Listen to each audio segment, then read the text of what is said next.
kita bergabung dalam sebuah program dari IKA Medika, yaitu tentang kampus mengantar, alumni menginspirasi. Nah, hari ini kita Dr. Afrizal Hari Kurniawan. Beliau adalah spesialis mata konsultan Fiskwa yang berpraktek saat ini di GEC ya dok ya, GEC Candi Semarang. Dan beliau ini merupakan alumni nih dari FK Undip tahun 2004. Nah teman-teman semuanya, kita pasti banyak pernah atau mungkin adik-adik semua yang saat ini masih sekolah atau masih berjuang untuk menyelesaikan program studi dari kedokterannya bertanya, apakah perjuangan panjang aku nih nantinya akan benar-benar sepadan nggak dengan pengorbanan dan effortnya gitu kan. Kan kita sama-sama tahu nih kalau kedokteran itu kan jaga, belajar tanpa henti, apakah nanti itu akan mengantar ke mimpi yang benar-benar kita inginkan gitu kan.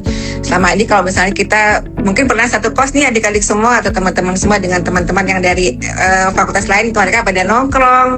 Kalau kita kan belajar mulu karena udah mau izin anatomi lah, mau ujian inilah, mau ujian ini, kayaknya tuh tebel banget gitu kan.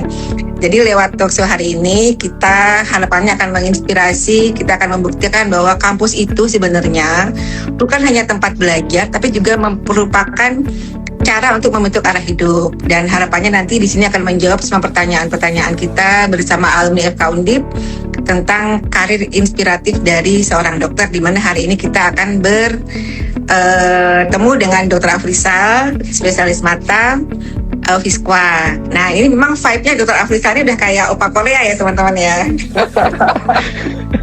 Udah mirip-mirip aktor Dajin CEO itu. Enggak dong. Ya mungkin sebagai latar belakang kan dulu ya tentang Dr. Afrizal ini merupakan dokter dari FK Undip lulusan tahun 2004, menyelesaikan pendidikan matanya tahun 2008 dan kemudian di fellowship di Medical Retina pada tahun 2009 dan kemudian sekarang ini berpraktek sebagai wakil direktur ya Dr. Afrizal ya. Iya dok, betul dok. Di rumah sakit mata. Bantu dok. Yeah. Di rumah sakit mata GEC Candi Semarang. Dan juga mungkin Dr. Afrizal bisa ceritakan nih, maksudnya Dr. Afrizal saat ini bekerja di mana aja? Iya dok, makasih dok. Jadi agak sungkan sama dokter karena dokter Diana pencapaiannya jauh di atas saya dok ya, senior kami sekali ini. Amin, terima kasih doanya. Kita seringnya ketemu di surat-suratan pasien ya dok ya, pasien diabetes. Emang saya kebetulan secara pribadi sering mengirim ke Dr. Afrizal karena pas pasien itu banyak yang mengeluhkan gangguan penglihatan. Jadi kita kayak cuma salam-salaman aja, dok ya salam ya Dr. Afrizal gitu, nggak pernah. Walaupun kita satu kota nih, kita jarang ketemu. Tapi alhamdulillah kita hari ini bisa bertemu dalam kondisi yang sehat walafiat. Iya, alhamdulillah dok. Dokter Afrizal di mana aja saat ini dok prakteknya? Iya dok, makasih dok. Jadi kebetulan kami kan memang FK Undip masuk 98 dok ya. 98, kemudian lulus di 2004. Terus setelah lulus sebenarnya kami sempat kerja dulu dok, dulu setahun itu. Kalau dulu zamannya kita mungkin masih kerennya istilahnya ngamen ya dok ya, dari klinik 24 jam 1 ke tempat yang lain, masih ngerasain naik bis dari Cawang ke Sukabumi gitu, masih ngerasain. Oh di Jakarta ya dok ya? Betul, terus sempat ngerasain juga, alhamdulillah tanda kutip gitu ya, dulu ngamennya itu duit banyak di offshore. Itu udah sempat ke offshore ya? Alhamdulillah dok. Nah, itu di pulau mana dok? Dr. Afrizal di pulau mana? Saya ada di dua site, di Pulau Natuna sama di Laut Madura dok, di Ketapang. Waduh, ternyata ya di balik sosok yang CEO drama Korea ini ternyata berada di Oscar loh. Enggak. Ngumpulin karena dulu kan ceritanya apa ya, kalau kita punya mimpi gitu kan ya dikejar mimpinya, usaha. Jadi dulu memang punya impian buat sekolah dok, tapi memang dulu ketika mau sekolah itu kan tanda kutip kita harus mengukur ya kita secara finansial mampu atau enggak gitu, punya keinginan tapi nah akhirnya ya udah dok, dulu kerja dulu klinik, kemudian alhamdulillah setahun seada-adanya tabungan, mikir tuh mau masuk mana yang tabungannya cukup sesuai dengan passion juga tentunya. Dan ya ada beberapa cerita, kebetulan juga punya pengalaman pribadi, bapak tuh berkacamata tebel banget gitu dok. Jadi itu dari backgroundnya jadi spesialis mata. Nah tapi sebenarnya titik baliknya ketika di offshore itu dok. Jadi dari karyawan kontrak ditawarin itu sama apa ya namanya dulu CMO dok, Chief Medical Officer kami. Kebetulan kan kami direct di dulu ConocoPhillips. Ayo dok, saya permanenkan. Godaannya gede itu dok. Saya permanenkan. Cuma masa saya kerja di offshore, oke lah gitu di situ, tapi kok karir klinisinya kok seperti ini saja gitu kan. Rasanya kita banyak di site, hidupnya 2 minggu on 2 minggu off gitu. Akhirnya aduh ini godaan gitu ya dok ya, tapi kok passion kita untuk sebagai klinisi menarik kita kembali ke jalan yang benar istilahnya dok. Gitu. Ya udah, kuatkan hati terus pulang, akhirnya sekolah, alhamdulillah nyoba daftar mata, dan karena sesuai dengan passion kita alhamdulillah diberi jalan, keterima dan menjalani profesi mata itu dok. Kita masuk 2005 sampai 2008 lah. Dulu kami di 3 tahun ya dok ya, dokter mata ya? 7 semester dok. 7 semester. Oh, 3,5 tahun. Berarti dokter umumnya adalah berapa tahun? Kami lulus di 2004 April, kemudian kami mulai PPDS di Juni 2005. Jadi kurang lebih 1 tahun sempat ngamen karena ditolak PTT ceritanya dulu, karena KTP-nya mana dok? KTP Semarang gitu. Oh kami ada peluang, ya begitulah dok ceritanya. Berarti dulu nggak PTT dok? Nggak dok, ditolak dok, karena KTP Jawa dok. KTP Jawa ditolak sama itu. Gitu. Oke.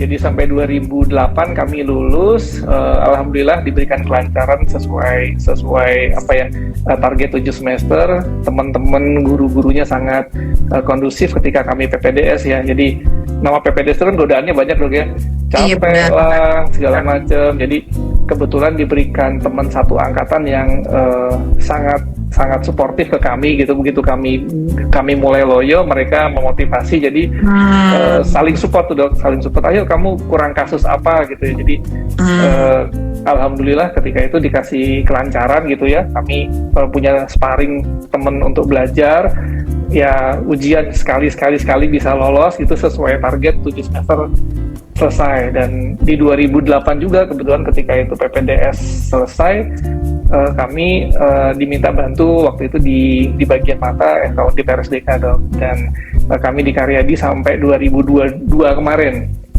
Kemudian sampai 2022, jadi 14 tahun di RSDK. Terus mulai 2023 kemarin kami akhirnya full time di JSC dokter, rumah sakit mata JSC. Betul. Berarti sempat jadi staff ya dok ya? Jadi dok, alhamdulillah pengalaman yang sangat berharga dok, itu oke banget lah jadi staff. Iya, jadi memang tidak semua dokter itu kan ditawarin untuk jadi staff ya. Berarti ini dokter termasuk yang sudah melewati saringan bahwa dokter Alfred ada orang yang tepat untuk melanjutkan sebagai staff di Kaundip. Tapi memang kan masing-masing orang tuh boleh memilih untuk passionnya ke arah mana, seperti itu ya dokter Afrizal ya. Kemudian pada saat sekolah itu tadi kendalanya memang sudah teman-temannya sangat mendukung ya? Betul dokter. Jadi memang yang dulu ketika kami stase itu yang kami rasa sangat menolong ternyata ini dok, namanya kami dari awal niatkan maaf ya, tabungan terbatas nih, kita udah ngukur nih, saya sekolah paling nggak 4 tahun harus lulus, kalau nggak uang saku habis nih, mau minta bapak ibu kan ya malu lah istilahnya, mepet juga mungkin nggak ada gitu kan. Terus kami hitung sampai 4 tahun kira-kira cukup, jadi harus on time.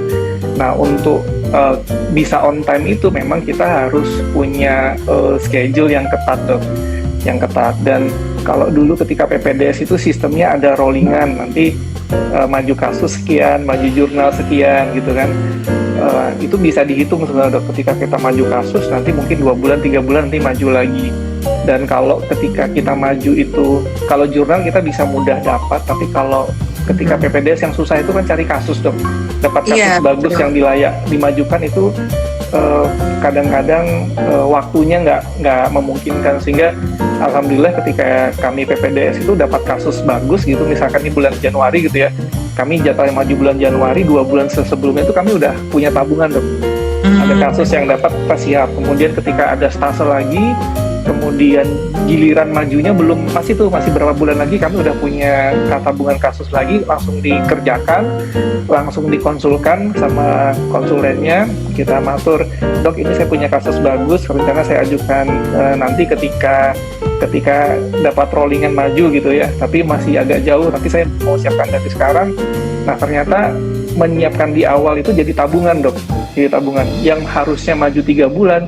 Ternyata beberapa kondisi itu kami temukan mungkin sebelum 3 bulan ada kakak kelas yang tidak di ACC sama konsulen untuk maju karena belum siap gitu. Nah jadwal ilmiah kan kosong, itu ditawarkan sama teman-teman siapa nih yang sudah siap. Kebetulan ya kami beberapa kali dapat kesempatan itu dok. Jadi itu memotong siklus untuk maju ilmiahnya, menolong sekali, sehingga nanti ketika di akhir, ketika saatnya ujian itu tabungan maju ilmiahnya sudah habis ya. Betul, tinggal fokus ke itu aja. Itu tips nomor 1 dok. Itu tips nomor 1. Ini buat teman-teman nih yang lagi mau berplanning untuk mengambil spesialis mata, itu triknya Dr. Afrizal bisa dipakai. Tapi mungkin yang bisa kita highlight di sini adalah bahwa bila seseorang itu sudah berniat untuk, misalnya tadi Dr. Afrizal sudah mengambil sekolah dengan biaya yang memang sudah dipikirkan tidak terlalu longgar ya, maksudnya mepet, tapi ternyata bisa kan dok. Jadi untuk teman-teman semua, adik-adikku semua yang menyimak acara ini, bila kalian memang berniat, udah kerjakan aja. Nanti hambatan apa yang dihadapi itu akan kita selesaikan. Seperti itu kan. Jangan kadang-kadang tuh kita udah mikir takut dulu, nanti nggak cukup uangnya, nanti sulit, nanti ada senior yang apa. Sekarang itu sudah, kalau kita mulai berpikir positif, kita LOA, maka semuanya akan mudah ya dok. Nah sekarang itu kan untuk pada saat spesialis ya dok ya. Iya betul dok. Dan pada saat Dr. Afrizal memilih untuk mengambil konsultan, itu sebenarnya di mata itu ada berapa konsultan sih dok? Jadi di kami ada 9 dok, cukup banyak sebenarnya. Mungkin yang paling populer kan katarak, kemudian ada glaukoma, infeksi, vitreoretina, kemudian ada pediatrik oftalmologi, ada strabismus, ada oftalmologi komunitas gitu ya. Cukup banyak tersebar, 9 sub dok. Dan kebetulan ketika kami dulu jadi home staff itu memang retina belum cukup berkembang di Indonesia dok. Kami masih cukup terbatas sekali, dan karena di mata itu sangat tergantung sama alat ya dok ya, sangat alat. Kami dulu itu sangat terbatas untuk alat, terutama di rumah sakit daerah dalam menangani kasus-kasus retina. Dan karena waktu itu di senior kami cuma ada 2 senior, yaitu di Semarang ya dok, ada Prof. Wilarjo, kemudian ada Dr. Arif Wildan. Kami bantu ke situ dan kami bertiga lah mengembangkan retina itu. Dari kasus-kasus yang dulu tidak ada pelayanan operasi retina di Jawa Tengah, hanya Dr. Arif sendirian gitu, kasihan beliau dulu. Terus kami disekolahkan, begitu jadi staff 2008 di residen tahap akhir. 2009 kami dikasih kesempatan oleh departemen buat ambil fellowship pertama kami dok di JEC. Dan itu ternyata itu suatu berkah tersendiri, karena dengan situasi rumah kita yang mendukung untuk kita mencari tambahan kemampuan, kita diarahkan, kebetulan dapat diarahkan di tempat yang bagus di JEC, yang mana ketika itu memang salah satu rumah sakit khusus mata di Indonesia yang secara standar tinggi tuh pelayanannya. Aku udah pernah tuh ke sana, Dr. Afrizal, ke JEC, keren banget, bersih, terus kayaknya useful semua gitu loh yang di sana. Jadi di 2008 itu kami dapat kesempatan sekolah fellowship di JEC itu, jadi terbuka tuh, oh begini tuh ternyata, karena kita terbiasa di rumah sakit di daerah, kemudian di RSUP, walaupun RSUP dengan culture pelayanan yang seperti itu ya dok ya. Begitu melihat di JEC itu dulu kami melihat, oh ternyata ekspektasi pasien tuh begini ya, yang di layanan premium seperti ini gitu. Kemudian karena fasilitasnya cukup lengkap, kami bisa banyak belajar dok di sana, banyak belajar hal-hal yang tadinya kami bisa baca di buku saja ya. Karena dapat kesempatan itulah ketika kami kembali ke Semarang, banyak hal yang bisa kami kembangkan.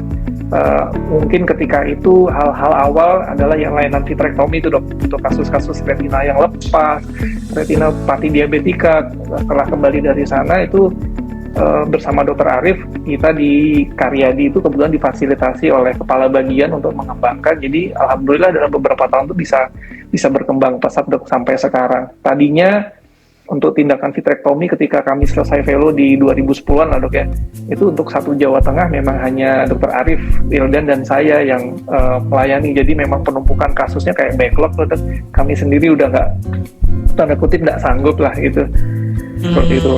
Hanya 2 dok waktu itu ya? ketika Hanya itu 2 dok. dokter. Betul. Oh, oke. Sekarang sih udah cukup banyak dok, hampir di setiap kota besarnya sudah ada. Di Semarang sendiri sudah mungkin lebih dari 5, ada 10-an dokter yang bisa punya kompetensi vitreoretina ya dok. Dan itu sangat membantu sekali buat teman-teman yang diabetes tuh dok. Kan penderita diabetesnya banyak sekali tuh dok. Iya betul. Ya, betul dok. Nah itu Keluhan mata kan juga penting. betul, dengan banyaknya teman-teman retina tuh sekarang alhamdulillah ya banyak pasien-pasien diabetes yang kita bisa tangani di awal sebelum advance ya dok. Kalau udah advance kan kita ya begitulah gitu. Itu alhamdulillah lumayan dok. Boleh tahu nggak dokter lain yang sama dengan dokter Afrizal untuk konsultan? Jadi kalau di Karyadi ada Dr. Arif Wildan, kemudian ada Dr. Satya. Ini hari ini saya dapat info lagi ada Dr. Anindita juga lulus fellowship vitreoretina. Kemudian ada Dr. Desti, Dr. Prabowo, ada Dr. Kartika, Sandi Muslim, Andika. Cukup banyak dok sekarang dok untuk di Semarang. Itu alumni FK Undipnya ada berapa Pak? Untuk PPDS mata sepertinya hampir semua itu dari Undip dok. Oh, alhamdulillah ya. Jadi ya di rumah sakit besar, alhamdulillah PPDS mata Undip oke lah dok. Kalau ke Jakarta juga kemudian 2011 kan saya sempat fellowship kedua ya dok ya. Ambil surgicalnya di RSCM, saya ngerasa sebagai alumni PPDS mata Undip itu cukup confidence dok. Jadi kita melihat sih wawasan baru di tempat baru itu kan memang caranya berbeda ya. Iya. Tapi ngerasa nggak ketinggalan sih dok. Insya Allah cukup pede ketika ke sana gitu deh. Ya memperkaya wawasan, memperbanyak teman gitu dok.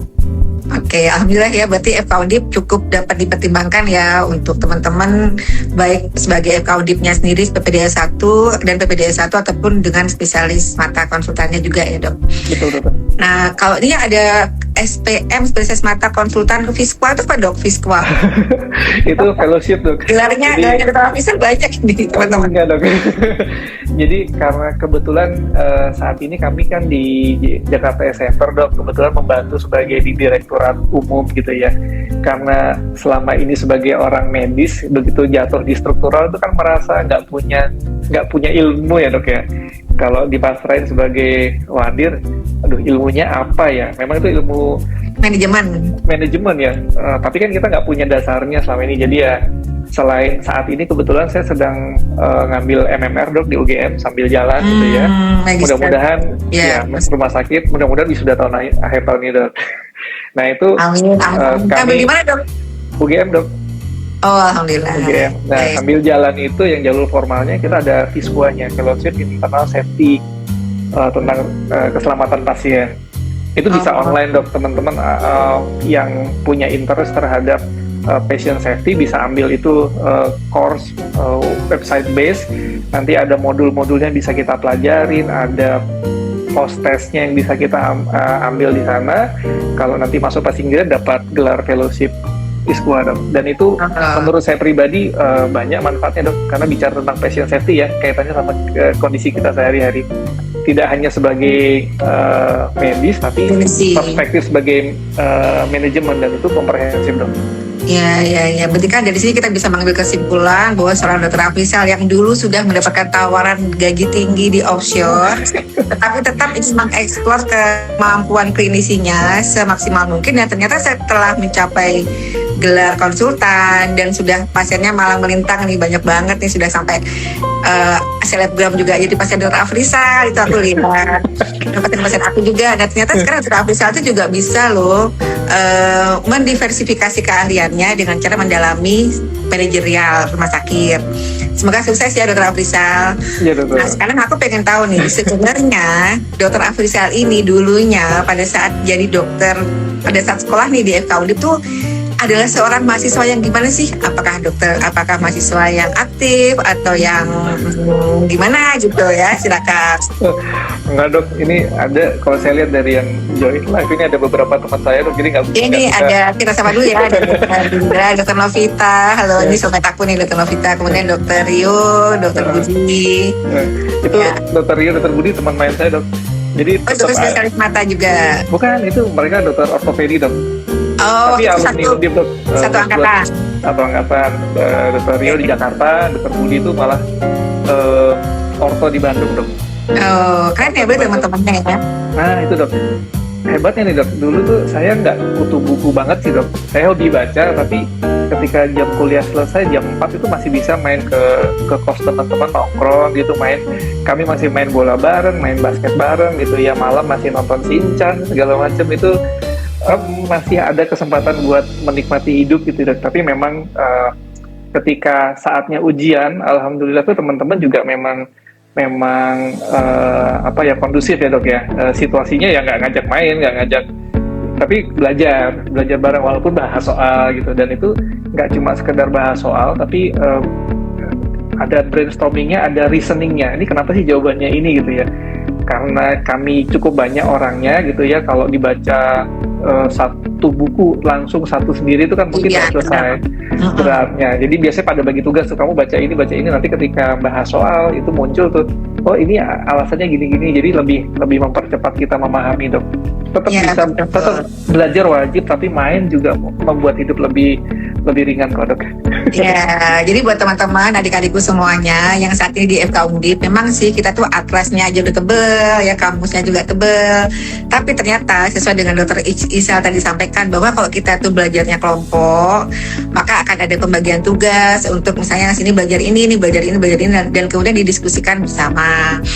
Satu waktu itu kita bisa dapat beberapa topik yang bisa komprehensif dan saling mengingatkan dan saling share gitu ya dok ya. Daripada sendirian kemudian belajar sendiri kemudian buku gitu udah habisin, kayaknya kan apalagi yang suka SKS ya kayak saya dulu sukanya sisi ke malam. Itu kita semua dari rata-rata Sudah jam 3 pagi, aduh ini sebetulnya kalau kita masih ada satu hari lagi masih bisa nih aku baca, tapi kan udah ini dok ya, udah SKS-nya udah habis gitu kan. Tapi kalau sekarang ini kita lihat ya Dr. Isal ya, untuk adik-adik kita di FK Undip ini kayaknya sudah mulai ya, memang generasi kita udah berbeda ya dok ya. Jadi generasi sekarang tuh udah apa, work from cafe gitu kan, kayaknya mereka nugasnya di cafe, nugasnya bareng-bareng. Ya itu sih kita dukung sih ya, kita dukung. Dan itu baik banget adik-adikku semuanya belajar bersama di tempat tertentu yang bisa berkumpul bersama dan dibagi tugas materinya apa. Ya. Tapi jangan lupa pada saat di cafe itu pilihlah minuman dan makanan yang sehat kan. Itu dokter tuh, porsinya dokter nanti tuh. Oke. Dokter Abisal mungkin bisa cerita nih, atau mungkin bisa ngasih saran dan tips-tips untuk mungkin untuk anak teman-teman kita yang masih SMA yang nantinya akan melanjutkan di FK Undip, kemudian yang sudah di FK Undip, yang dari kedokteran harus bagaimana, mungkin ada pesan-pesan dok?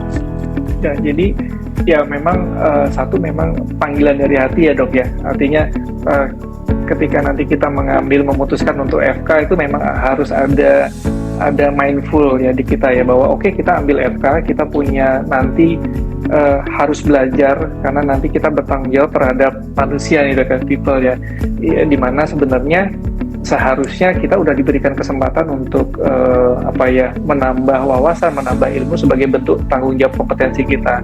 Kalau nggak kita persiapkan diri kita baik-baik, berarti ya ke depan yang jadi korban kan, maaf ya, pasien kita kan. Kita nggak pengen seperti itu. Dan bahwa nanti ke depan selama menjalani FK itu memang agak berbeda tuh mungkin konsepnya sama teman-teman yang non FK. Kalau kita lihat teman-teman sekarang mungkin ada istilah ujian ketika mid semester, ujian nanti ketika semesteran. Kalau di FK kan tidak seperti itu. Ujian mungkin sebulan sekali, 2 bulan sekali, apalagi sekarang ada ujian blok. Jadi memang mau nggak mau kita harus mempersiapkan, mencari-cari waktu gitu ya. Bukan berarti mengesampingkan untuk tetap hidup, tapi cari-cari waktu untuk mempersiapkan kita, menyiapkan bekal setidaknya jangka pendeknya itu lulus ujian dan bisa paham apa yang diajarkan. Dan itu konsep banget yang saya dari awal sadari bahwa oke, saya bukan tipe yang bisa belajar banyak, saya harus cicil sedikit demi sedikit gitu ya. Dan kedua tadi mungkin lingkungan yang kondusif ya dok. Ketika menjalanin, cari lingkungan yang kondusif. Memang tipikal teman-teman kan banyak, ada yang sukanya main, ada yang sukanya main dan belajar, ada tipe-tipe teman yang tadi jenius, mereka belajar langsung, besok ujian tuh nyantol.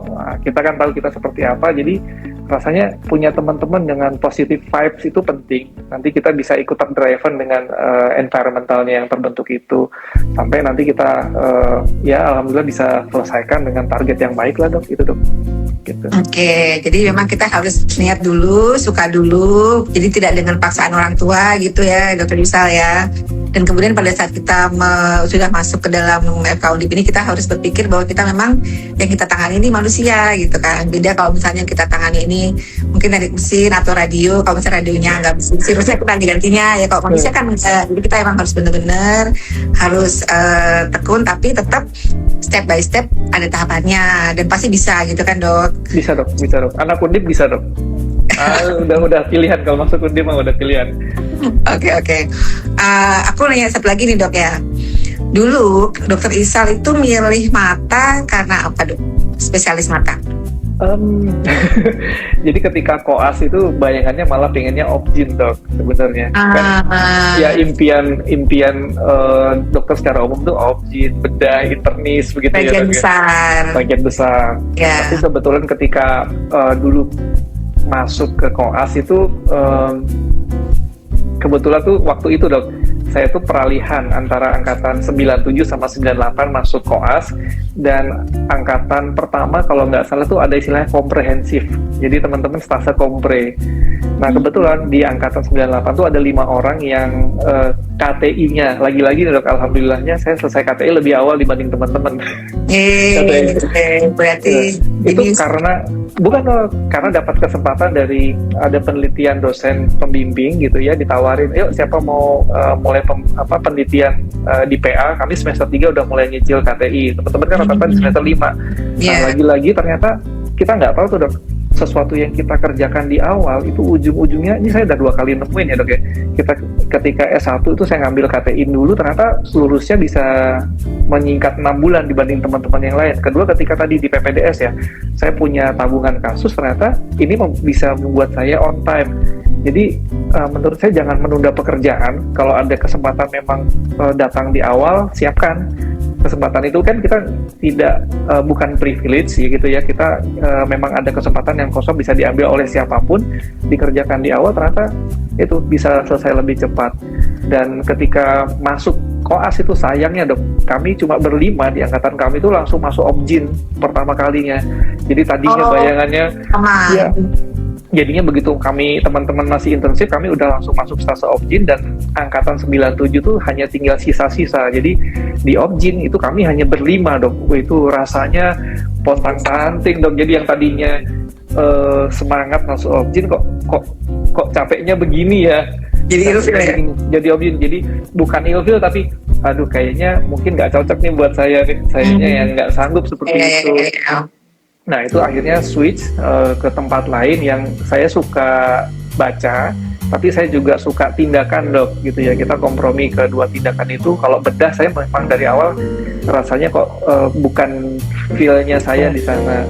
Terus kebetulan orang tua punya riwayat tadi dok, kacamatanya operasi katarak di usia 20-an beliau dulu. Jadi saya ngerasa itu bapak saya pakai kacamata tebal seperti pantat botol, harus pakai soft lens-nya, kalau nggak pakai soft lens ngambil minum aja harus kita ambilin itu. Jadi bagaimana orang dengan gangguan panca indera itu bisa terpengaruh sekali quality of life-nya. Padahal beliau kepala keluarga, dan itu membuat saya akhirnya oke deh, ini saya sepertinya bisa cocok. Saya senang ilmunya, saya suka ada tindakannya, punya impact ke masyarakat. Sepertinya terasanya spontan gitu ya. Kalau penyakit dalam itu kan mungkin pelan-pelan tapi jangka panjang gitu ya dok ya. Kalau di mata itu orang operasi katarak tuh instan dok. Apresiasinya tuh efek wow-nya langsung, dan itu kami ya alhamdulillah memang itu juga yang kami rasakan ketika ambil dokter mata, lihat pasien yang quality hidupnya sangat terganggu karena katarak, begitu operasi besok bisa melihat, itu wajah happy-nya tuh seketika gitu, instan. Itu membahagiakan ya dok. Oh jadi happy ya dok ya, bisa helpful untuk orang, apalagi kan emang penglihatan kan vital banget ya dok. Betul dok. Jadi udah kelihatan bedanya ya, dari gak jelas ke jelas itu kan mereka sudah sangat efek bawahnya tadi kayak tampai. Betul. Dokter Afrizal anak keberapa? Gimana dok? Maaf dok. Anak keberapa dari berapa bersaudara? Kebetulan saya anak pertama dokter, adik saya satu saat ini jadi dosen di Jember dok. Jadi dari keluarga inti saya kebetulan yang medis saya dan istri saja dok. Oh, itu juga dokter ya Pak? Istri, ya dok. Anak undip juga dok. Ah, satu angkatan. Oh enggak, adik kelas dok. Oh, di kelas. Di ospek dulunya, di ospek nih berarti. Oh enggak dok. Ceritanya mau wisuda cari pendamping wisuda dok. Eh, biar nggak ditanyain ya Pak, jadi sampai Iya sini. dok. Iya dok. Oke. Ya memang itu salah satu alasan untuk mengambil spesialis mata, dan kemudian terjun ke ini kan kalau untuk dokter Afrizal kan sekarang bekennya itu lasik gitu kan dok. Soalnya udah banyak yang curhat sama saya, duh saya mau lasik aja sama dokter Afrizal aja di JSC, dokternya baik, ramah, saya nggak takut katanya.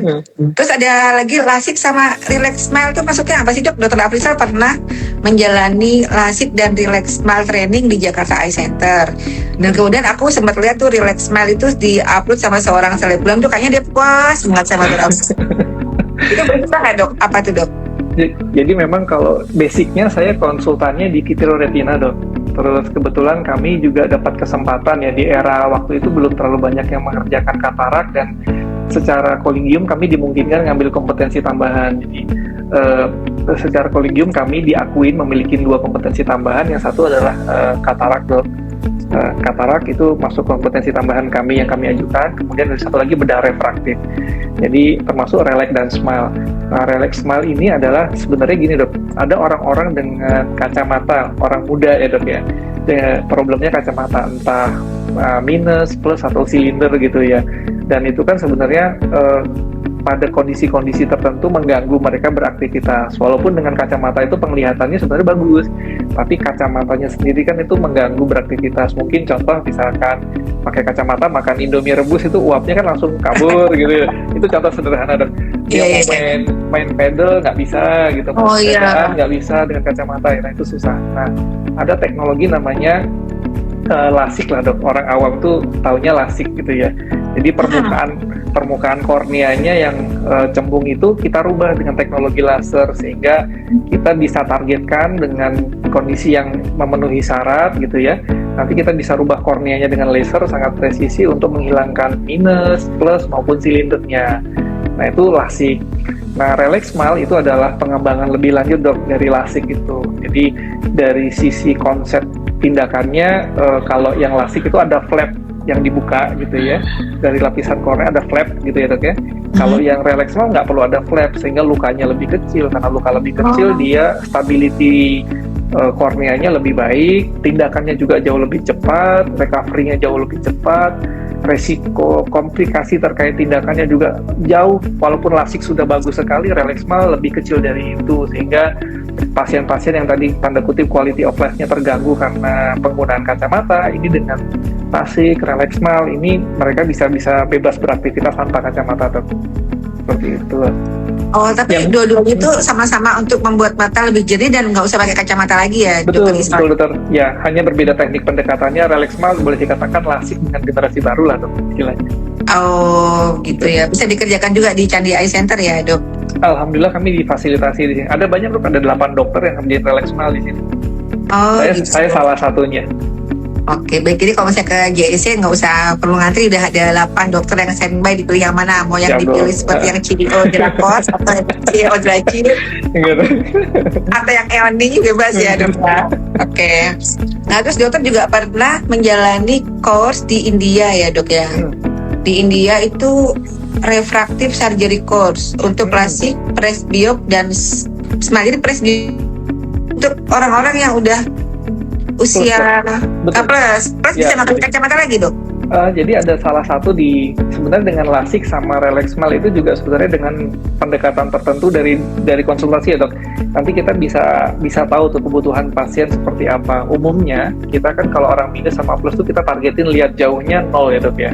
Iya. Kita nolin gitu ya, walaupun sebenarnya bisa ditarget tuh dok. Kita nggak cuma 0, kita mau sisain minus setengah atau minus 1. Sebenarnya itu bisa diprediksi dok di lasik. Segitu amannya dok.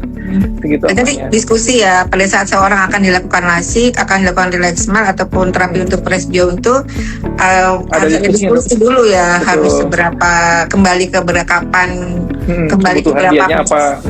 Betul. atau nggak Nah, pakai kacamata sama sekali bisa kan dok? bisa dok. Nah sayangnya tuh pada usia 40-an gitu ya dok ya, kita mulai 40-an itu kan kalau penglihatan Plus kita satu. 0, nah plusnya mulai muncul. Nah kalau tadinya kita minus masih muda di LASIK udah 0 gitu, usia 20 dia di LASIK nih, nanti usia 40 dia tetap 0 dok lihat jauhnya, tapi plus satunya tetap muncul. Iya, Ikutin. yang plus satunya. Betul. Oke. Nah di teknologi LASIK sama presbio itu kadang-kadang ada pertimbangan itu, apakah salah satu mata kita mau sisakan sedikit minusnya supaya untuk lihat dekatnya dia oke. Ya jadi jauhnya oke, tapi salah satu mata yang non dominan kita sisakan sedikit sehingga itu nanti membantu untuk baca dekatnya dok. Nah presbion itu konsepnya seperti itu sebenarnya, dia LASIK base. Nanti ada salah satu mata dominan yang kita akan bikin penglihatan sebagai penglihatan dominan untuk jauh. Kemudian salah satu mata nanti kita targetkan untuk penglihatan menengah dan dekatnya. Jadi secara simultan dua mata nanti akan mengcover penglihatan jauh, menengah dan dekat seperti itu. Jadi mungkin sampai level tertentu dia nggak ada katarak, dia bisa bebas kacamata dok. Oke, berarti banyak pertimbangan loh teman-teman kalau untuk mau LASIK itu bagaimana, tergantung dari usia ya dokter Isal ya, kemudian dari sebelumnya minus berapa gitu. Itu tindakannya kalau aku dengar dari teman aku tuh kayak ditembakin cahaya-cahaya gitu ya dok rasanya ya? Ya dok, lasernya paling kerja tuh sekitar mungkin 20 detikan ya dok ya. Proses sebentar doang ya? Sebentar ya? Bentar, tapi kalau untuk secara keseluruhan proses dari pasien tidur sampai bangun itu kurang lebih ya butuh sekitar mungkin 10 menit 2 mata ya dok ya. Dan pasca tindakan pasien bisa langsung lihat walaupun masih agak sedikit berkabut, dan ya itu nyaman banget dok. Nggak, istilahnya sakit ganjel aja lah, tapi nggak sampai level nyeri. Oh gitu, jadi sangat simpel, 10 menit untuk 2 mata ya dok? Betul dok. Dan hari pertama itu yang cahayanya hanya 20 detik. 20 detik kan, betul dok. Ya, jadi memang cukup banyak sih pasien-pasien aku yang aku kirim ke dokter Isal tuh sangat puas. Dok, aku udah gak pakai kacamata lagi, kayak gitu. Awal itu yang sebel. Bener yang kayak dokter Isal bilang, kayak kacamata tutup botol gitu. Sekarang udah enggak lagi, udah semakin oke, dan pekerjaannya, olahraganya juga semakin bagus. Gitu. Jadi itu juga salah satu daya tariknya kenapa ambil mata dok ya. Jadi kalau di mata tuh kan kita nggak cuma sekedar, maaf ya, tanda kutip orang yang sakit gitu ya. Kalau LASIK Relax Smile itu kayak apa ya, wellness, meningkatkan quality of life gitu dok. Ya, dan teknologinya memang sangat berkembang pesat gitu dok. Banyak hal-hal yang sifatnya high tech yang kita bisa aplikasikan di kehidupan kita sebagai dokter spesialis mata. Jadi buat teman-teman yang suka teknologi, suka ngulik gitu ya, suka presisi, itu di mata tuh banyak sekali hal yang bisa diulik dok. Contoh pekerjaan yang paling sering jadi pasien dokter Isal apa, yang untuk pekerjaan yang akhirnya mereka pengen nggak pakai kacamata lagi dok? Itu banyak dok, banyak, terutama orang-orang yang kerja di lapangan maupun di kantoran dok, sama aja. Pokoknya orang dengan kacamata tebal tuh kan nggak enak dok. Saya bisa ngetik dok pakai komputer, tapi kalau udah malam pulang kantor hujan, wah kacamata kayak gini saya nyalain AC di mobil, nggak cuma kaca mobil yang ngembun, tapi kacamata saya ikut ngembun, nggak bisa nyupir. Nah itu kayak gitu dok. Kalau kemarin ketika COVID itu juga yang banyak itu trennya teman-teman yang sepedaan dok. Kalau pakai kacamata minus, mereka sepedaan kan nggak bisa pakai kacamata gaya itu dok. Nah itu salah satu tindakan. Itu memang tujuannya dan untuk apanya masing-masing orang berbeda-beda ya. Sesuai dengan target tingkatan atau kepuasan quality of life yang diinginkan gimana gitu. Dan yang paling banyak sekarang sebenarnya ini dok, kita membantu adik-adik yang kebanyakan ketika mau melanjutkan ke jenjang setelah SMA ya dok ya, mau kuliah atau sekolah pendidikan. Beberapa sekolah kedinasan itu kan membutuhkan bebas kacamata ya dok ya. Nah, mungkin dia punya kualitas yang bagus secara akademik, tapi dengan kacamata mereka nggak bisa lakukan pendidikan itu. Nah dengan di LASIK Relax Smile ini, alhamdulillah sih kita bisa bantu banyak adik-adik yang untuk mencapai cita-citanya yang lebih tinggi dok, gitu. Pantesan dokter Isa tuh laris manis. Soalnya memang karena kebutuhan orang untuk mata itu kan sangat bervariatif ya dok ya. Nah aku mau tanya satu lagi nih dokter Isal. Dokter Isal aku lihat nih merupakan seorang dokter yang sibuk banget pasiennya banyak. Kemudian juga saat ini sebagai wakil direktur di Rumah Sakit JSC Candi Semarang dan sedang menempuh pendidikan MMR tahun 2024 kemarin, dan ini sedang berlangsung.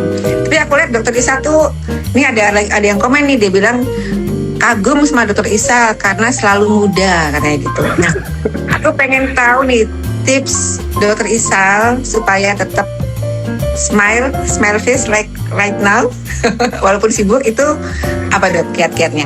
Silakan Dok. Apa ya Dok ya? Kalau awet muda tuh genetik yang berkah dari Gusti Allah.